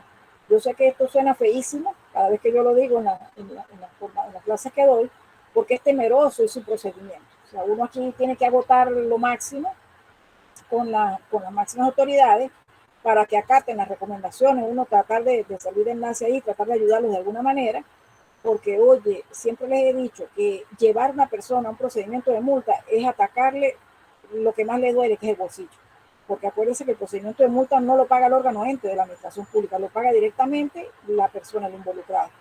Entonces, mira, ahí hay que negociar. Pero realmente lo que pasa es eso, o sea, usted no puede seguir haciendo el seguimiento, ¿no? El seguimiento murió allí. Si usted hay un incumplimiento que no está justificado, o sea, usted incumplió con la recomendación que uno hizo un órgano de control fiscal, bueno, no tiene alternativa. Y si es repetitivo, con mayor razón, porque la ley orgánica de la Contraloría General de la República, el Sistema Nacional de Control Fiscal, te da los parámetros, te da el articulado para que usted se vaya o que vaya, arme un procedimiento de determinación de responsabilidades, es un procedimiento directamente de multa. No tienes que hacer una valoración jurídica, no tienes que hacer una protesta investigativa, no, sencillamente se va a un procedimiento de multa, argumentado. O sea, tiene que ir argumentando, llevando el recuento de por qué usted está llevando ese auditado a un procedimiento de multa. Bueno, sencillamente porque está incumpliendo con lo que se le dice reiteradamente. Acuérdense que en esta parte hay que ser bien cuidadoso porque en la Ley Orgánica de la Contraloría General de la República y el Sistema Nacional de Control Fiscal nos dice directamente que las recomendaciones vinculantes son las que emiten los órganos de control fiscal externo, o sea, las Contralorías municipales, las Contralorías estadales, la Contraloría General de la República, pero no los órganos de control fiscal interno. O sea, pareciera que los órganos de control fiscal, o pareciera no, la ley orgánica no dice nada de las recomendaciones que damos los órganos de control fiscal interno. O sea, pareciera que mi recomendación está muy bien, muy bonita, pero es como los varones chinos, la ponen ahí y la dejan abandonada. Sin embargo, el manual de normas y procedimiento en materia de autoridad de Estado indica clarísimo que si usted mandó unas recomendaciones y el órgano de control y el auditado le envía a usted el cronograma de discusión y el plan de acciones correctivas, él está aceptando que va a realizar esa recomendación. Entonces ya eso hace que esa recomendación sea coercitiva, o sea, que sea vinculante. O sea, pareciera que esa aceptación se asimila a lo que dice la ley orgánica de la Contraloría cuando dice que la de los órganos de control fiscal externos sí son vinculantes, o sea, son de obligatorio cumplimiento. Entonces por ahí uno pudiera valerse, ¿no? Pero yo pudiera perfectamente, si ya yo he hecho varias recomendaciones y no me las están acatando, yo me voy al articulado que me da la ley orgánica de la Contraloría y me voy a un procedimiento de multa. Que es difícil, que nos cuesta, sí, es verdad. Pero si no tienes más alternativas que nada. Yo aquí siempre recomiendo hablar con el auditado. Y bueno, ya casi finalizando, vamos a ver una serie de párrafos en los cuales yo le coloco el título de tener cuidado, porque si no se tiene cuidado con estos párrafos, podemos perder el trabajo que hemos hecho, ¿no? Por ejemplo, participar en la auditoría sin estar acreditado expresamente ocasiona inseguridad jurídica, vicia la actuación de control y lesiona la reserva de las actuaciones del órgano de control fiscal, ¿no? Eso está establecido en el artículo 47 y 79 de la Ley Orgánica de la Contraloría General de la República y el Sistema Nacional de Control Fiscal y en el artículo 13 y 29 de las normas generales de autoridad de Estado. No debe usted, si no está acreditado, participar en una actuación fiscal. Yo he visto situaciones en las cuales se ha hecho el procedimiento, se ha hecho la planificación, la ejecución, presentación de resultados, valoración jurídica, protesta investigativa y determinación de responsabilidad. O sea, se ha estado prácticamente trabajando un año en una actuación fiscal y cuando llegamos a la parte de presentación de resultados, una cosa tan obvia como es que no es, o sea, que el legítimo interesado, el abogado legítimo interesado le diga, mire, muéstrame las credenciales. Ah, ¿qué están las credenciales? Ah, ya va, pero es que fulanito participó en la actuación fiscal y él no estaba acreditado. O ustedes nunca le notificaron al ente que se había hecho una actuación fiscal. Eso se cae enseguida. Y se cae, ¿qué significa? Que usted no puede seguir avanzando con el procedimiento de determinación. Usted tiene que subsanar lo que sucedió. Y para subsanar lo que sucedió, usted tiene que ir al principio de la actuación fiscal, o sea, la planificación. Mandar la credencial, mandar designar al equipo de auditoría, o sea, empezar otra vez desde cero. Por favor, a mí me llega a pasar eso en un órgano de control fiscal y mire, hay que dejar el cargo. O sea, no tiene alternativa, te pueden llevar un procedimiento disciplinario fácil, porque ¿qué hiciste en un año? Lo otro, perdón, me cambió. La construcción de hallazgos, sino de elementos que lo integran. El artículo 3 y 4 de la norma general del Estado establece que los hallazgos tienen 4 elementos: condición, criterio, causa y efecto. La condición es lo que está sucediendo, el criterio es el deber ser. Si el criterio le dice a usted que para hacer una contratación directa usted amerita un acto motivado y usted revisa las contrataciones directas de un año en particular y ya falta un acto motivado, listo. Usted sencillamente allí tiene una situación que no se está cumpliendo. Pero si usted nada más dice, mire, no se ubicó el acto motivado de las contrataciones directas, de 50 contrataciones directas, y lo dejó allí, ahí tiene, y después cita, el artículo tal de la ley de contrataciones públicas establece que si la contratación es directa debe haber un acto motivado, el numeral tal. Entonces usted coloca la condición y el criterio, chévere, maravilloso, pero le faltaron otros elementos. O sea, dígame la razón por la cual usted no metió el acto motivado como parte de esa compra. Y lo otro es cuál es el efecto. Ah, bueno, usted se volvió loco comprando. ¿Eso en qué afecta? Bueno, voltea el criterio. El criterio dice que tiene que tener el acto motivado para que eso vaya, para que tenga validez jurídica. ¿Ok? Esa contratación directa. Entonces, si a usted le falta uno de esos elementos del hallazgo, ese hallazgo no está completo. Como no está completo el hallazgo, ese informe que usted emitió se va a morir en el camino. Porque cuando llega a la parte de valoración jurídica, lo que le va a decir la persona que haga la valoración es que, mire, este hallazgo no está completo. O usted se devuelve y complementa esa actuación fiscal, o sencillamente esto va para archivo. Depende de lo que se haga en su momento y depende del contexto que esté revisando. Otro es criterios que no guardan pertinencia con la condición del hallazgo, omitiendo la obligación de redactarlo sin ambigüedades de forma clara y constructiva. Entre otros, el artículo 32, numeral 2 y 37 de las normas generales de autoridad de Estado, el manual de normas y procedimientos, en la parte donde dice, en la página 26, 27, 110 y 114, ¿no? Esto pasa con mucha regularidad. Les decía a ustedes que hay que tener mucho cuidado cuando estemos hablando de la ley orgánica de administración financiera del sector público. Acuérdense que la ley orgánica de administración financiera contempla prácticamente el compendio de todo lo que es la administración pública, y de ella dependen los reglamentos, el reglamento en materia presupuestaria, en materia de tesorería, en materia de crédito público, en materia de contabilidad, ¿verdad? Entonces, en esos reglamentos usted tiene que tener cuidado en qué capítulo está trabajando. Si usted está haciendo una actuación fiscal para un ente, que es el caso mío, que soy auditor interno de un ente de la administración pública, no puede usted tomar un criterio de un reglamento que habla donde está el criterio para los órganos, porque entonces usted está trabajando con un falso supuesto de derecho, está aplicando un artículo que se le debe aplicar a un órgano, lo estaría aplicando a un ente, entonces estaría aplicando un falso supuesto de derecho, o sea, no es lo procedente, pues. Igualmente, si usted, por ejemplo, está utilizando un criterio para un hecho que no es tal, o está relatando un hecho que no es tal, pues estaría cometiendo otra situación no prevista, que en el caso de los abogados lo llaman un falso supuesto de hecho. Si usted está relatando un hecho que no existe y lo está adosando a un criterio.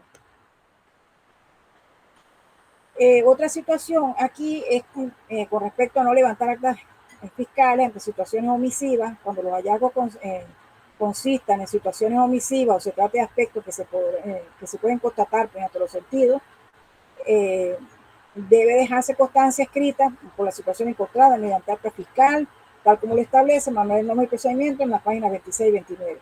Miren, no es que yo olí Cuando yo fui a la distribuidora de gas, olía muchísimo a gas. Pero usted no ha escrito nada. Entonces yo voy ahorita y no huele a nada. Tenía que haber levantado un acta con testigo y demás de que había un olor y por eso se generó una explosión, por ejemplo, que hubiera un daño al patrimonio público. O sea, tuvo que haberlo dejado sentado en un acta porque el olor se iba a ir. O yo vi, no es que ahí había un facturero paralelo al facturero de esa empresa. Usted no levantó un acta, no le tomó una fotografía, no dejó evidencia. Entonces, eso es algo que hay que tener cuidado. O sea, cuando se traten cosas que no están o que se van a perder el tiempo, que lo capturó usted con los sentidos, tiene que levantar un acta fiscal. Lo otro es otorgar un plazo inferior a los 10 días, más el término de la distancia, a partir de la fecha de recepción del informe para que las autoridades de objeto evaluado expongan sus alegatos. O sea, si usted le da 3 días a ese señor porque usted no va a cumplir con el plan operativo, ahí está listo, eso ya está listo, está viciado ese informe. Porque usted tiene que cuidar el deber ser. Usted tiene que irse al artículo 49 de la Constitución de la República Bolivariana de Venezuela, que habla del debido proceso, y el debido proceso dice que usted tiene que haberle dado 10 días, no 4 días ni 3 días, ni que haya un pacto. No, mire, es que yo le doy 3 días porque usted es muy bueno. No. 10 días es lo que establece la norma, dígale 10 días. En eso tiene que tener cuidado porque si no vicia la actuación fiscal. Redactar la condición y criterio haciendo juicio de valor. Deben evitarse las expresiones aquellas que en repetidas oportunidades nos la ven en contravención con violación a conducta negligente o identificar nombre de la persona. Usted tiene que hablar de cargo, no de persona. La persona no existe, existe el cargo. Por eso es que en la valoración jurídica, una de las cosas que uno hace en la valoración jurídica o en el mismo ejecución del trabajo de campo, cuando yo estoy haciendo una auditoría y los abogados me dicen, mire, esto es muy seguro que vaya un caso de protesta investigativa. Yo de inmediato me activo, empiezo desde el principio, que es el deber ser, a tener el soporte en los papeles de trabajo de documentación original o copia certificada. Y de inmediato busco con la Dirección de Recursos Humanos quién era la persona que ocupaba el cargo en ese momento. O sea, relaciona el acto de hecho omisión con la persona, con el cargo, no con la persona, con el cargo. Pero le digo a Recursos Humanos quién era la persona que ocupaba ese cargo. ¿Por qué? Porque la persona que ocupaba el cargo, que cometió el acto de hecho omisión, es la que yo voy a tratar como legítimo interesado en el procedimiento protector investigativo de determinación de responsabilidad. Y bueno, lo otro es que es determinante que al culminar la fase de ejecución de la auditoría no discutir con el área involucrada los hallazgos encontrados. Esto contraviene lo previsto en el artículo 36 de la norma general de autoridad de Estado. Esta debilidad es muy frecuente, vicia en nulidad el hallazgo de auditoría y constituye por ente un causal de reposición de las actuaciones al momento de producirse la violación, tal como lo establece la Ley Orgánica de Procedimiento Administrativo. O sea, váyase otra vez acá atrás, haga la discusión de los hallazgos, saque el informe preliminar, saque el informe definitivo, haga otra vez la evaluación jurídica, la potestad investigativa y ahí otra vez valoración jurídica en determinación de responsabilidad y listo, se hace la determinación de responsabilidad.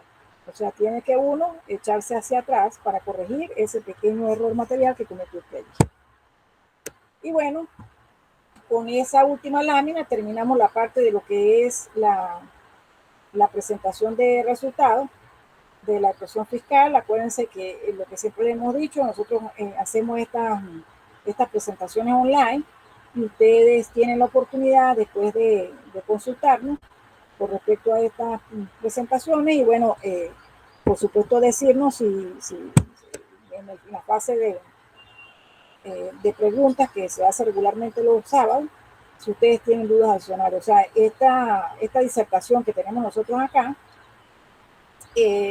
pues no termina acá, pues ustedes siempre nos van a tener nosotros dando la respuesta en esos foros en los cuales ustedes nos conectamos todos, y bueno, ustedes preguntan y nosotros respondemos. También nosotros regularmente los facilitadores, como lo hago en esta oportunidad con esta lámina, le colocamos los datos, o sea, ahí está el número telefónico mío, está el correo y está inclusive la cuenta de Twitter para que ustedes hagan sus aportes, ¿no? Les repito lo que siempre les digo, por ejemplo, yo ahorita estoy off en el teléfono y en el día paso relativamente ocupada, yo los atiendo, pero no se asombren que lo hagan muy tarde en la noche o en la madrugada y entonces algunas personas me llaman y me dicen, profesor, eso es acoso laboral. Yo no pregunten, porque yo le dije que iba a atender bien tarde, porque depende de las ocupaciones de uno. O sea, hoy estoy en el rol de formadora de la SUNAI, así nos llaman a la SUNAI, formadora de la SUNAI, pero yo tengo otros roles, el rol de auditor interno, el rol de secretaria, el rol de empresa privada, porque no me tiene que unirse por todos lados. Y bueno, cuando llego a mi casa, que soy 4 hornillas, un coleto y una escoba. Entonces es otro rol diferente. Entonces, dependiendo de lo que esté haciendo, pues evidentemente les voy a dar o no atención, pero yo los atiendo. Además que también les he comentado que en el órgano, en la unidad de auditor interno, donde yo ejerzo como auditor interno, yo en mi plan operativo tengo una actividad que se llama atención de consulta de órganos oyentes de la administración pública, porque en mi rol de formadora, pues ustedes me hacen consultas a mí, yo esas consultas se las respondo y eso para mí es parte de mi plan de trabajo. Entonces no me perturba que ustedes me pregunten, al contrario, me sirven para desarrollar la actividad que tengo en ese plan de trabajo, que yo lo he colocado así, pues, en la atención de que, bueno, nosotros en esa unidad de autor interno o en ese órgano de control fiscal, ahí hemos estado bastante limitados, porque, bueno, las instalaciones estaban en condiciones realmente precarias. No, sino hace un mes que arreglaron ya las instalaciones y, bueno, se puede trabajar allí, ¿no? Entonces, este año prácticamente ha sido para mí bien limitativo para desarrollar mi trabajo como auditor interno. Y bueno, me he dedicado a trabajar con la superintendencia en este ciclo de foro, aunque siempre lo hice antes también. Y tengo ese objetivo específico en el plan de trabajo que se refiere a atender consultas de órganos de la administración pública. Y con esto, amigos, nosotros terminamos. No sé si por ahí está el profesor. Sí, aquí estamos. Aquí estamos muy pendientes de toda la exposición. Muchas gracias a la especialista Mariluz Salazar. De verdad, estamos complacidos con su intervención. Profesora, quiero leerles, mientras aparecen las preguntas acá, si aparecieran preguntas, ¿no? Digo yo, acá en el chat, ya hay manifestaciones de agradecimiento, pero voy a leer algunos de los participantes. Por acá tenemos a la doctora Joana Mendoza, abogada adscrita a la Unidad de Auditoría Interna del Instituto Autónomo Hospital Universitario de Caracas. Saludos a todos. Alejandro Moll, de Benalún, también envía sus saludos. Alejandro Moll es el auditor interno de la CDG, Benalún. Lenny Hernández, a mi coronel Lenny del Valle Hernández, directora de Atención al Ciudadano de la COGEFAN, de la Contraloría General de la Fuerza Armada Nacional Bolivariana, tan pendiente ese personal, profesora. Excelente, bienvenidos todos. Ajá. Siempre en todos los eventos, ellos están muy pendientes de estos procesos. Muchas gracias a todos. Yo tenía en algún momento un curso acá en la Carlota y, oye, me sorprendieron gratamente. Los militares son muy organizados, en esas cosas son bastante organizados. No, son muy organizados. Tengo la suerte de ser egresado del IAESEN. Así es. Y he tenido compañeros que, bueno, han demostrado lo que usted está diciendo, ¿no? Aquí está también Silvia Vargas. Silvia Vargas es de la Unidad de Auditoría Interna de la CANTV, de Coordinación de Auditorías del Sistema. Bienvenida, Silvia. Está también la abogada Noris Dicorú, también de la COGEFAN, profesora. Qué bueno, fabuloso. Ajá. María Montañez, desde la Universidad de Oriente, la Unidad de Auditoría Interna de la Universidad de Oriente, Estado Sucre. José Luis Villegas, buenas tardes, buenas tardes, de la Unidad de Auditoría Interna también de la CANTV, por cierto. Todo el personal de la CANTV está aquí, imagínense, de la Unidad de Auditoría Interna, que decimos. Sí, también está Magali Vargas, un saludo. También tenemos por acá a Nairo Suárez, o Nairoa, disculpen, Nairoa Suárez, abogada, bienvenida. Durby Elena Morán Pavón, es de una empresa importantísima, es un ente adscrito al Ministerio de Salud, se trata de Espromet Bio. Ellos allá tienen una sala donde se incorpora todo el personal. En este caso está con su asistente, ¿no? La coordinación, y está el auditor y el asistente, vamos a decirlo así. Fabuloso. Nosotros tenemos, o por lo menos yo particularmente, muy raras veces he ido a órganos y entes adscritos al Ministerio de Salud. ¿Oíste? Ajá, bueno, ya vamos a tener la ocasión. Ellos estuvieron, hace poco estuvieron por acá por la SUNAI, estuvo su auditora, Excelente. Turbi Elena Mora, o Mora, quise decir. Este, por acá también está Yailin Díaz, de la Unidad de Auditoría Interna de la Fundación Escuela Nacional de Fiscales. Bienvenida, Yailin. Eh, está Luis Chalo, creo que usted lo conoce, es de Eh, Mercal. ajá. Ajá. Rosana, Yo no lo Rosana. conozco personalmente, lo conozco a través del licenciado Rómulo Frías, pero yo personalmente creo que no nos hemos visto. Ah, muy bien. Bueno, pero fíjese, damos las gracias y leemos hasta acá porque ya apareció una pregunta, ¿no? Ajá. Richard Zarate, o Richard Zárate, me disculpa el auditor Richard Zárate. En la realización de los informes no debería mencionarse las observaciones, solo los hallazgos, pregunta. Mire, eso queda en juicio del auditor, particularmente en mi opinión, y se las daba en el transcurso de la exposición, yo no relato en los informes las observaciones. Cuando hago la discusión del hallazgo, yo me reúno con el auditado y le digo, mira, ven acá, yo arranco por las cosas positivas, o sea, lo que hizo positivo se lo digo inicialmente. Mira, tú trabajaste muy bien en el área de nómina, está perfecto, revisamos todo y no tienes problema para nada. Si estoy hablando, si estoy revisando, por ejemplo, un ente de la República, sencillamente le digo, cumpliste a cabalidad con lo que establece la ley orgánica de los trabajadores y trabajadoras. Si estoy trabajando con un órgano de la República, le digo, cumpliste perfectamente con lo que dice el Estatuto de la Función Pública.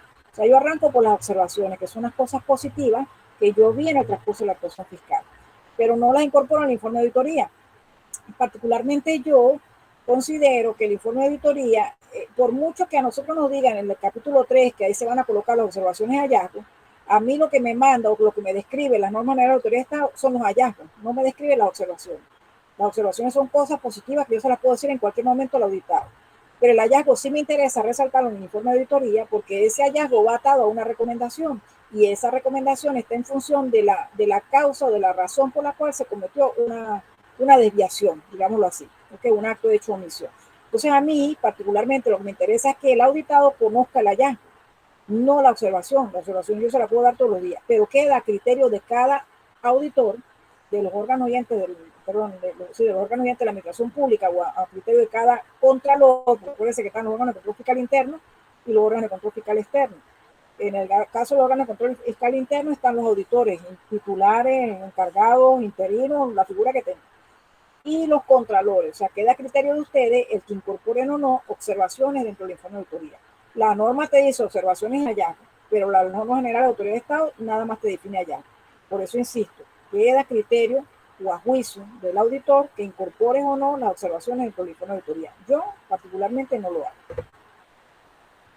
Bueno, profe, por acá estamos agradecidos con su participación y quiero resaltar algo. En el marco de este primer aniversario de estos cursos, por acá también está Franmeri Bacaro, Franmeri Bacaro, de la Unidad de Auditoría Interna de la Empresa Básica de Guayana, Benprecar, Compañía Anónima, Bricar, sede Puerto Ordaz, Estado Bolívar. Saludos cordiales y de cariño, nos envía. Muchas gracias, de verdad. Y bueno, la SUNAI hace estos esfuerzos junto a sus formadores con el fin de llegar a los rincones más apartados de Venezuela, a los órganos y entes. Por acá le están dando las gracias, Richard Zárate. De nada, Richard. Creo que te conozco, Richard Zárate. No sé si de Fogade. Ajá. Bueno, muy bien. Queremos hacer un voto por la lamentable pérdida de el general Benavides, el presidente del Banavi, por cierto, Ah, eh, sí. que huele alto. Muy bien, nosotros estamos muy agradecidos. Eh, Queremos, profesora, ver si es posible entonces mañana este encuentro con los participantes a través de Telegram. Sí, como no, quedamos, creo que de 4 a 5 fue la... el horario que establecimos. Muy bien, reafirmamos, de 4 a 5 de la tarde mañana por su canal Formación Sunai a través de la interfaz Telegram. Bien, mañana a las 4 de la tarde, le recordaremos, está nuestro compañero Johnny Monzo. Por aquí está presente también el abogado Luis Labrador, de la Gerencia de Desarrollo Normativo de la Superintendencia Nacional de Auditoría Interna. Saludos a Luis Labrador, que está en recuperación, en un periodo de recuperación. Bueno, doctora, unas palabras para despedirnos entonces.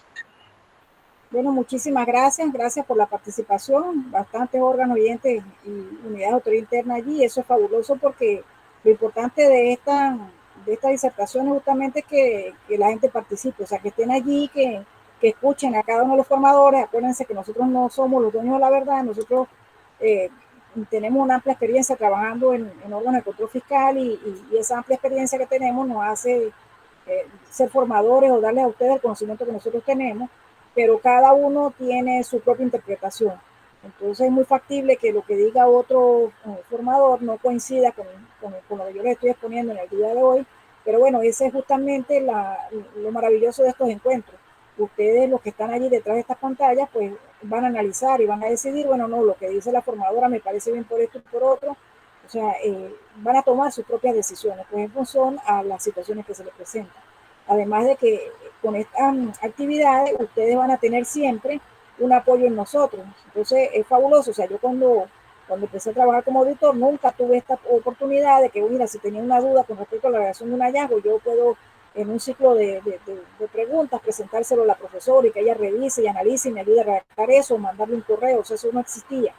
Entonces estos medios y con la pandemia, bueno, ustedes se ha ampliado más este campo que tenemos ahora, ¿no?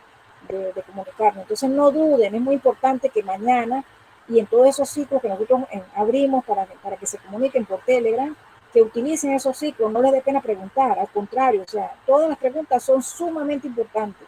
Además que, bueno, le damos la vuelta y la complicamos un poquito más y ponemos conchas de mango para divertirnos ahí un rato. Pero es importante que utilicen, o sea, así como participan, que es maravillosa la participación en estos encuentros online, que participen en ese ciclo, porque eso hace que se enriquezca un poco más esta presentación, ¿no? Porque lo contrario es un monólogo, o sea, yo estoy aquí detrás de la cámara, ustedes me están viendo allí, y chévere, yo voy diciendo y voy indicando lo que sea, pero ustedes tienen dudas seguramente, y bueno, a través de las preguntas es muy difícil pues plantear esas dudas. Pero mañana aprovechen en todos esos encuentros que se hacen directamente con los formadores para preguntar lo que consideren prudente, lo que consideren necesario. O sea, no se preocupen, no tengan miedo porque, oye, se va a enterar aquel órgano este. No, lo que le está pasando a usted seguramente está pasando en todos los órganos de la administración pública. Tenemos muchas debilidades, pero esas debilidades se atienden justamente si nos comunicamos y si sabemos cómo estamos actuando. Por lo que les decía, yo no soy la dueña de la verdad. Puede ser que otro de los participantes que estén allí tengan la respuesta adecuada y a través de esos ciclos, pues esa persona dé la respuesta que sea la más propicia pues para la pregunta que están haciendo. De nuevo, muchísimas gracias a la superintendencia porque, oye, siempre me catalogan dentro de sus formadores y bueno, me consienten muchísimo allá en la SUNAI, gracias a Dios, y al equipo que es maravilloso, que siempre están allí, que están dando su mayor esfuerzo por atendernos a nosotros los formadores y por hacer estos encuentros. De verdad que nunca tendré como agradecerle todas estas oportunidades que nos dan a nosotros de mostrar nuestro conocimiento y además de eso el apoyo que nos están dando a todos los formadores. Muchísimas gracias, muy buenas tardes y bueno, Dios los bendiga. Muchas gracias, formadora. De verdad que este ha sido un espacio muy bonito porque hemos estado interactuando con algunos de los participantes y también se ha hecho alguna forma de construcción de saberes en torno a la materia concerniente al control y la auditoría interna.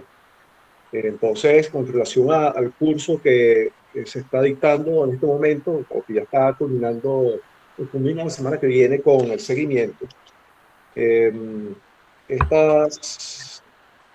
desarrollo estructurante en las etapas de auditoría de Estado, hasta el momento hemos visto planificación de auditoría, la ejecución, la comunicación de resultados, y ahora vamos con el seguimiento en la próxima semana, que va a estar con nosotros el formador, nuevamente, el formador Luis Reaño, y tendrá un espacio aproximado de 40 minutos.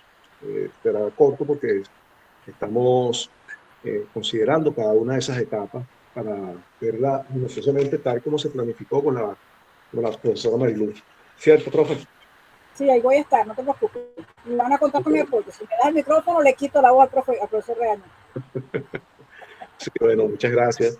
Entonces solamente veremos el seguimiento, como vimos. Entonces, bueno, la profesora nos va a hacer compañía ese día, vía online. Entonces, no me queda más que despedir este espacio de parte de la Superintendente Nacional de Auditoría Interna, doctora Laura Guerra, así como de la directora de despacho Livia Sinaldín, la gerente general de auditoría Lisette Prieto, la gerente general de Sistema de Control Interno Narqui Martínez, el gerente de Desarrollo Normativo Josnaiker Vegas, y así como mi nombre, Luis Rendón, gerente de asesoría de asistencia técnica, disculpen. Queremos decirles hasta mañana a las 4 de la tarde, de 4 a 5, que tendremos ese espacio abierto a través de la interfaz Telegram por su canal Formación SUNAI. Sin más preámbulos, entonces les decimos hasta mañana. Muchas gracias, profesora. Muchas gracias a todos los participantes, a todas las participantes. Entonces nos encontramos mañana. Hasta luego.